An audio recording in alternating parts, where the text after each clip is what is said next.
বিয়ের প্রলোভন দেখিয়ে ডেকে এনে ১৭ বছরের এক কিশোরীকে বাড়িতে আটকে রেখে একাধিকবার ধর্ষণ এবং পরবর্তীতে সিএনজি চালিত অটোরিকশায় গণধর্ষণের অভিযোগ পাওয়া গেছে।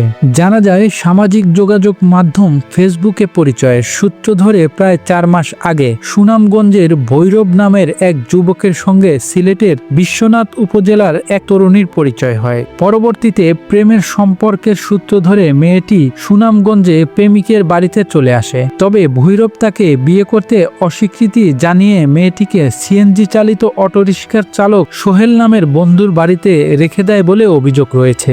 মেয়েটির পরিবার তাকে ফিরিয়ে নেয়। পরে সোহেল নামের অটোরিকশা চালক তাকে বিয়ে করার জন্য আশ্বাস দিলে ওই তরুণী আবার সোহেলের কাছে চলে আসে। এ সময় সোহেল তার অসহায়ত্বের সুযোগ কাজে লাগিয়ে তাকে কৌশলে প্রায় ২ সপ্তাহ নিজ বাড়িতে রেখে একাধিকবার বিবাহ বহির্ভূত সম্পর্ক স্থাপন করে।